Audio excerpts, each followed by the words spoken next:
उन पर क्या कहना चाहिएगा? जनगणना जो है बिहार में, नीतीश कुमार का ये जो जनगणना है बिल्कुल फेल्योर जनगणना है। ये कहीं से भी सही नहीं है। नीतीश कुमार, आप जान लीजिए, ये जो जनगणना हुआ है, आप किसी भी जात को उठा के देखिएगा, कोई भी जात संतुष्ट नहीं है। और सबसे बड़ी चीज़ क्या है, नीतीश कुमार बिहार को सिर्फ बांटने का काम कर रहे हैं। सबसे पहले क्या हुआ, हिंदू मुसलमान, उसके बाद क्या हुआ, दलित महादलित, पिछड़ा अति पिछड़ा। आप बताइए, अब आज के डेट में क्या है, मंडल, जादव, कोरी, कुर्मी, राजपूत, बाभन, ब्राह्मण, तो कितने जातियों में आप बांटेंगे इसको?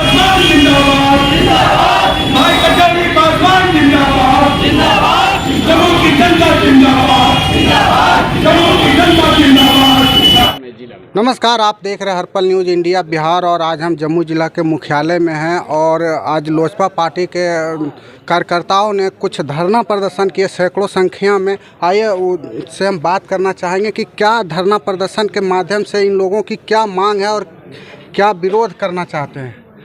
सबसे पहले तो हमारे चैनल में आपका स्वागत है जी, धन्यवाद। आज जो धरना प्रदर्शन किए उसका क्या मांग है आपके लिए?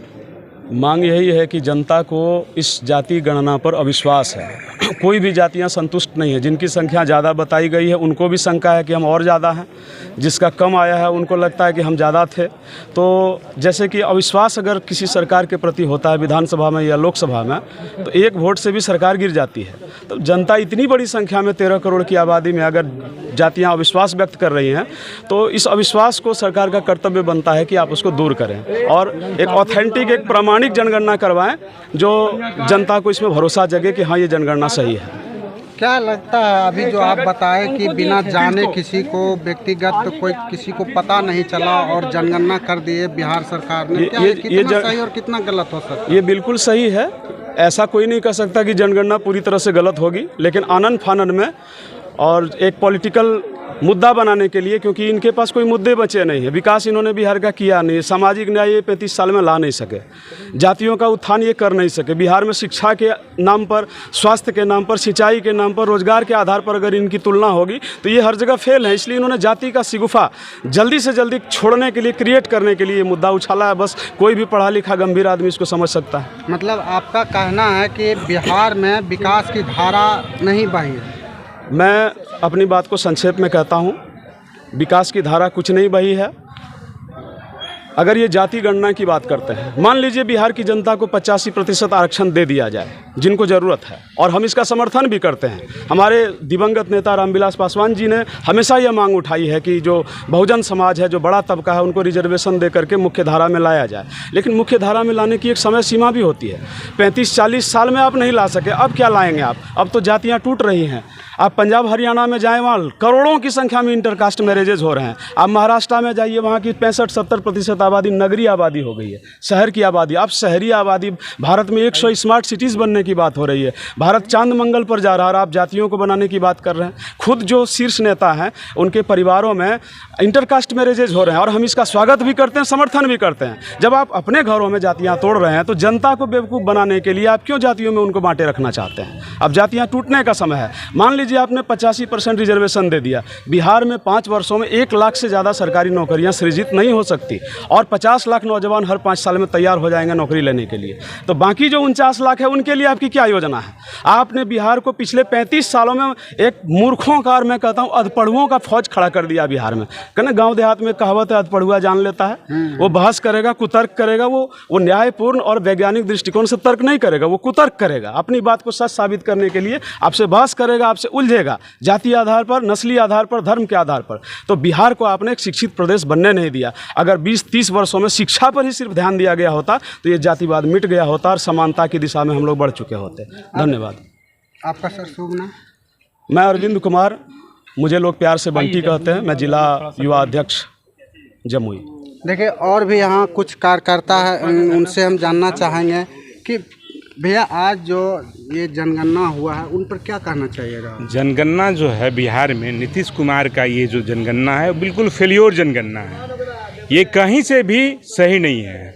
नीतीश कुमार, आप जान लीजिए, ये जो जनगणना हुआ है, आप किसी भी जात को उठा के देखिएगा, कोई भी जात संतुष्ट नहीं है। और सबसे बड़ी चीज़ क्या है, नीतीश कुमार बिहार को सिर्फ बांटने का काम कर रहे हैं। सबसे पहले क्या हुआ, हिंदू मुसलमान, उसके बाद क्या हुआ, दलित महादलित, पिछड़ा अति पिछड़ा। आप बताइए अब आज के डेट में क्या है, मंडल, जादव, कोरी, कुर्मी, राजपूत, बाभन, ब्राह्मण, तो कितने जातियों में आप बांटेंगे इसको, ये बताइए। तो सिर्फ बिहार को लड़ाने का काम ये नीतीश कुमार कर रही है, बिहार की जनता समझती है, और आने वाला टाइम नीतीश कुमार का जो है सो ये कुर्सी इसको खाली करना पड़ेगा नीतीश कुमार जी को, जान लीजिए। बिहार की जनता उब चुकी है, और ये 19 साल अपने शासनकाल में राज किए, बिहार को जो है एकदम दलदल में धकेल दिए। ये कुशासन है, सुशासन नहीं, ये कुशासन की सरकार है। क्या लगता है कि अब की बार सीएम जो है नीतीश कुमार का कुर्सी हट जाएगा? 100% बॉस। कौन बनेंगे सीएम बिहार? चिराग पासवान। आज के डेट में आप जान लीजिए, चिराग पासवान उभरता हुआ चेहरा है बिहार में, और कभी भी किसी में जात की राजनीति नहीं करते हैं, ये सर्व जातीय राजनीति करते हैं। तो चिराग पासवान युवा हैं, युवा की बात करते हैं, सभी जात पात की बात करते हैं, किसी एक जात की बात नहीं करते हैं। आने वाला टाइम में बिहार में का कोई सीएम होगा तो चिराग पासवान होंगे। Yes yes yes, Chirag Paswan. हाँ, सीएम चिराग पासवान ही बनेंगे बिहार के। जी जी जी, बिल्कुल। देखिए, और भी यहाँ युवा हैं, उनसे हम जानना चाहेंगे।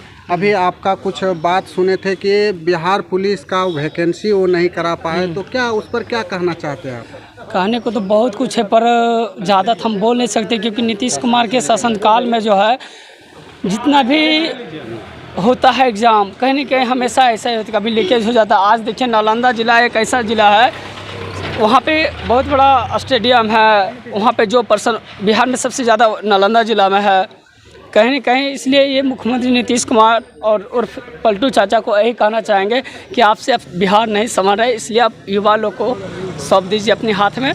क्योंकि आज जितने लोग अभी पूरा बिहार में कहीं भी हत्या, रेप घटना, कोई प्रकार की दिक्कत होती है तो हमेशा अगर कोई भी जाता है युवा नेता में तो चिराग पासवान जाते हैं। कहीं भी घटना हो, रोजगार, शिक्षा, महंगाई, बेरोजगारी की बात करता हो, यही नीतीश कुमार है जो बिहार में फैक्ट्री लाना नहीं चाहते। 5 साल में यूपी, दिल्ली, लखनऊ सब बदल जाता है, 15 साल से 30 साल में बिहार क्यों नहीं बदल रहा है? आप यूपी में जाइए, दिल्ली में जाइए, पता चलेगा स्मार्ट सिटी, हैदराबाद जाइए, हर एक जगह डेवलप हो गया, पर बिहार क्यों नहीं? बिहार तो भाई 15 साल लालू यादव, 15 साल नीतीश कुमार चला रहे हैं। अब बताइए, कभी युवा को मौका दिए? नहीं। इसलिए हम यही कहना चाहते हैं, और जो लोग सपना देख रहे हैं कि चिराग को हराने का, वो कभी पूरा नहीं होगा। चिराग जैसे दिए की तरह जलते वैसे जलते रहेंगे। जो बहुत सारे लोग का ऐसे 2 दिन पहले हम उनका बयान सुना, आप ही बताकर चिराग को हरा देंगे। अरे भाई, चिराग को हराने से पहले लोकसभा विधानसभा चुनाव में आप 8000 वोट लाते हैं, टक्कर देने किनको चलें? चिराग भैया को। ये संभव होने वाला ना है। इसलिए सपना देखना बंद करें, और बिहार के तमाम लाखों दिलों करोड़ों की धड़कन हमारे माननीय चिराग पासवान जी लोगों के बीच में जाते हैं, अपनी बातों को रखते हैं। किसी का कोई प्रकार की घटना घटती है, वो हर एक जगह लोग से मिलते हैं। बाकी लोग क्यों नहीं आते हैं मिलने के लिए, देखने के लिए? कुछ भी होता है तो यही कहेंगे कि हमारे बिहार में बेहतर अगर सीएम कोई अगर होगा तो चिराग पासवान, और बाकी लोग को तो हम नेता नहीं मानते, क्योंकि वो कभी भी दिक्कत होती है वो हमेशा पहुंच जाते हैं। इसलिए हम उनको बेस्ट सीएम मानते हैं आने वाले भविष्य के लिए। देखें, ये युवा हैं, क्या बोले सीएम के बारे में। ऐसे ही छोटी बड़ी खबरें के साथ आप बने रहे। आप देख रहे हैं हर्पल न्यूज़ इंडिया बिहार।